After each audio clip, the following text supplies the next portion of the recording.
Good morning, good afternoon, good evening. Welcome po sa channel ko po, Tito Nace Vlogs. I hope nasa mabuti po kayong kalagayan mga titos, mga titas, mga nanay, mga lolo, mga tatay.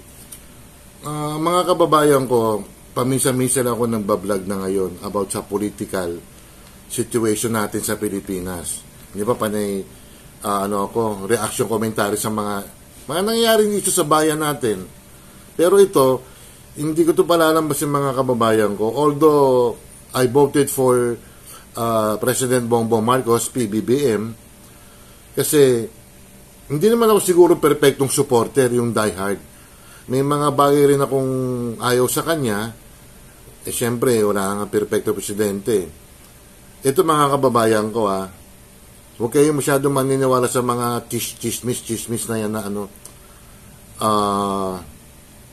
alam nyo ba, bumaba ang ratings ni Pangulo Marcos. Hindi ba yung ratings ng eleksyon, napakataas, di ba? Ito ngayon, nasa poder na siya, bumaba mga kababayan ko. Si BP Sara is stable. Kaya, nag-vlog ngayon ako about kay Presidente Marcos. Kasi may mga dating mga retired general na destabilization effort daw. Ano kung anong dahilan? O nag-withdraw na yung ibang mga retired general, di mag-withdraw kayo. Okay lang yun. Kaya karapatan nyo yun, di ba? Kaya lang, yung mga naririnig natin tungkol sa pulburon so-called issue, I will not elaborate kung anong pulburon na, medyo siguro matatanda na kayo. Basta, pulburon issue. Meron daw video, mga kababayan ko, yung vlogger doon sa Amerika, ano pa pangalan ng babae nun? Si Maharlika, nagpupulburon daw yung mag-asawa, si Pangulo Marcos at si First Lady Lisa Araneta Marcos. Wala naman silang pruweba. Ang gusto ng mga retired general, ang papalit ay si BP Sara. Hindi naman pwede po yun. Kahit gusto ko rin si BP Sara, malabong mangyari yon. Meron po tayong proseso. Alam niyo kung ano, hindi magpalit kayo ng impeachment case sa lower house. Alam natin, kakampi natin Pangulo Marcos sa mga congressman sa lower house. At least nag-effort kayo. Yun ang proseso. Hindi yung magde-destabilize kayo. May problema na nga ang bayan natin, tapos manggugulo pa kayo. Hindi na ako naniniwala dyan. Yung mga EDSA 1, EDSA 2, EDSA 3 na yan. Nakabudol na kami yan. Hindi na. Hindi ako papayag. Dumaan tayo sa proseso kung gusto nyo. Pero malabo ma-impeach si Pangulo Marcos. Kasi yung ibang mga tao din, yung mga butante rin, may mga bumoto din kay Marcos because of Sara lang nga. Yun yung sinasabi. Ako rin, part din ako ng kasi Duterte supporter din ako because of Sara din. Pero, ayoko yung gulo or what. Idaan natin sa proseso. Impeachment nga, di ba? Huwag kayo maniniwala dyan sa mga na yan, sa mga issue na yan. Ultimo si dating Pangulong Rodrigo Roa Duterte, in-interview siya I think sa Davao yun in-interview siya about dito sa pulburon issue nga. Tinanong ng isang kakilala niya o isang reporter ba o vlogger na, Mr. President, the former President Rodrigo Roa Duterte, ano masasabi niyo about sa pulburon issue na may video? Ang sabi niya, huwag kayong maniwala doon. Wala yun. At sabi pa nga niya, lahat naman ng mga mayor nagpupulburon. Alam yung sabi ng pulburon. Di pa iya yung nagtanong na yun. Kaya huwag mo siya tayong maniniwala dyan. Hintayin natin na lang kung ano magiging proseso. Malalaman natin, alam nyo kung bakit. Parang survey na to sa 2025, malapit na rin 2025. Senatorial election, congressman. May mga papasok dyan ng mga Liberal Party, yung mga Pinklawan, Dilawan. Pag may pumasok na ng 3 o 2 ron, ibig sabihin nun is medyo parang bumaba talaga ang ratings ni Pangulong Marcos. Dahil, alam nyo kung bakit, dahil sa mga bilihin ang nagtataasan. Wala tayong magagawa kasi worldwide dyan, di ba? Naikwento nga sa akin ng kapatid ko sa ibang bansa, yung binibili niyang mango cake, may red ribbon kasi ron sa Amerika eh. $20 ang binibili nila ron dati. You know what? Kung magkano na ngayon? $40 na. 100% tinaas, no? At sa Amerika talagang worth it ang bibili mo. Kasi ang serving nila talagang malaki. As in malaki sa mga fast food. Dito sa ating mga kababayan ko sa Pilipinas, may mga fast food tayo na nag-i-increase ng 3 pesos, 5 pesos, 10 piso. Tinanong ko sa isang manager ng storya ng isang fast food. Every 3 months, yun ang sabi nang tataas sila ng 10 piso. Bali, wala na yung discount namin, mga senior. Kasi nadadagdagan din ng presyo, di ba? We pay more, we get less. Kaya dapat ayusin din ng DTI yan, or kung sino man, mga mayor dito sa bayan natin. Kasi doon siguro nagtatampon mga taong bayan. O sa bigas nga lang di ba? Dati 60 pesos. 64, 65 na, dinurado. O jasmine rice, ganun din. O siyempre, maraming tayong mga kababayan na magtatampo rin. Kasi si Pangulo Marcos, kala namin, bababa. Hindi.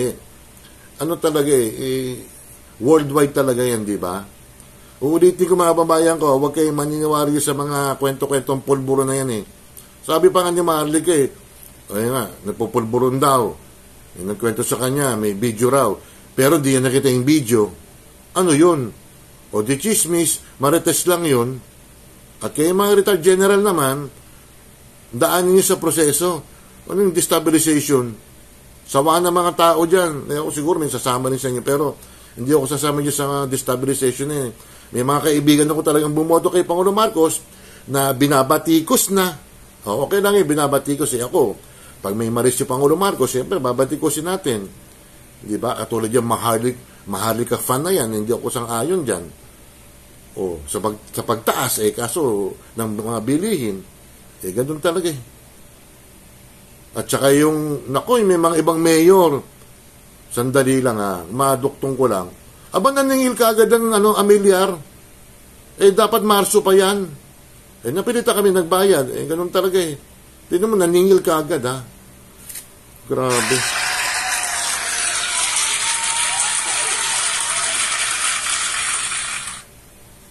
Kaya dyan sa mga kwento-kwentong pulburo magtrabaho na lang tayo. Somehow tulungan natin ng gobyerno. Pero panawag ako kay Pangulo Marcos din. Pangulo Marcos, sana bumaba naman ng konti yung presyo, mga bilihin. Sa isda na lang po 300 ang galunggong mo ngayon. Ang tilapia po, susunod dati hindi pinapansin yan. 250. Dati 200, 150 lang yan. Sus Mariosep. Pabati muna tayo, shout out Ang isa shout out ko ay si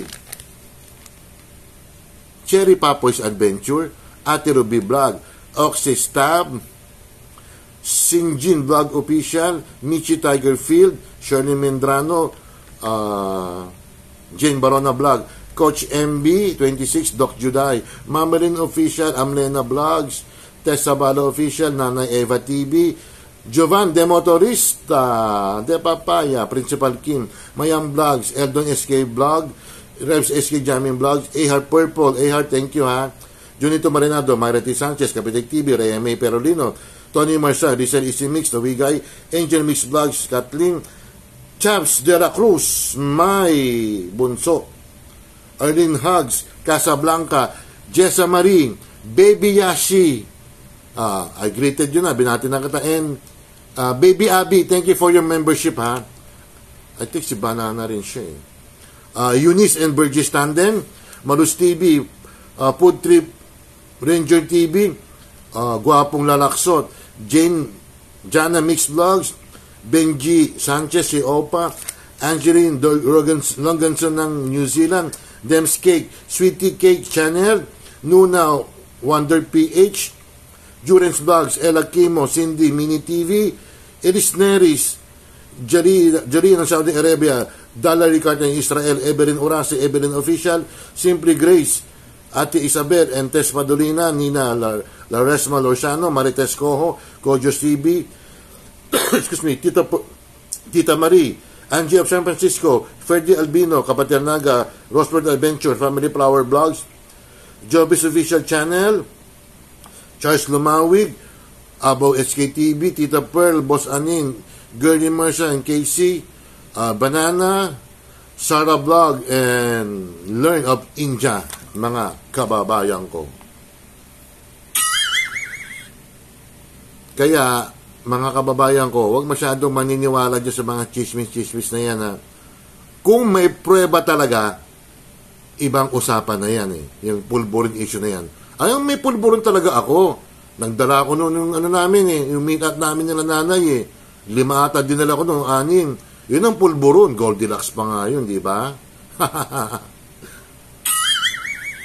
Don't forget to like and subscribe. Hit the bell notification para ma-update kayo sa aking mga video. Mag-iingat po kayo at maraming salamat po. Bye!